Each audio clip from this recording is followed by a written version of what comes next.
Žiemos pramogų ištroškusius gyventojus savaitgalį sukvietė šventė prie Rėkyvos ežero. Nuo ankstaus ryto registravosi poledinės žvejybos žvejai. Vidudienį uždegtas didžiulis laužas.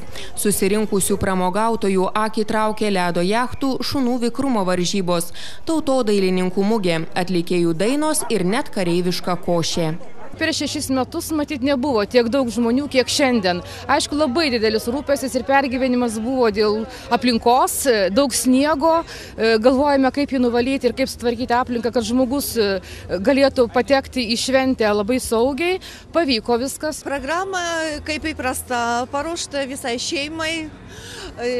Daug labai koncertų, daug pasirodymų. Prie Rėkyvos ežero susirinkusiems žiemos šventės dalyviams netrūko pramogų nei orų, nei žeme. Kas su šeima, kas su augintiniais, visi susirinkusieji džiaugiasi renginiu ir noriai dalyjosi įspūdžiais.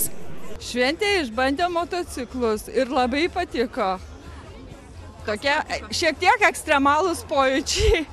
Žinoma, čia daugiau skirta galbūt vaikams, bet ir vyresniems ne pro šalį kartais atsipalaiduoti. Oras geras. Šaunu. Jau 2 metai, kai mes čia lankomės, tai labai faina. Vaikam prasiblaščiams, yra ką pažiūrėti. Labai malonu. Labai smagu, ką tik važinėjausi su tom rogėm. Labai patiko. Ne pirmą kartą žiemos šventėje dalyvaujantis Seimo narys Andrius Šedžius sako, kad tokios šventės labai reikalingos, mat kasmet jos pritraukia vis daugiau žmonių. Kiekvieną kartą šventė vis gausesnė ir gausesnė, tai labai smagu, kad šiauliečiai neabejingi yra šventėms, kad jiem reikia pramogų ir pabendrauti, pabūti kartu. Šaunuoliai organizatoriai, juos tikrai reikia pagirti, išsakyti daug gerų žodžių jų adresu, kad jie sugebėjo suorganizuoti vis dėlto tokią šaunę šventę žmonėms. Šiemet pirmą kartą nepavyko iškirsti eketės, mat storam ledui išpjauti, pasak renginio organizatorių, tiesiog pritrūko įrangos.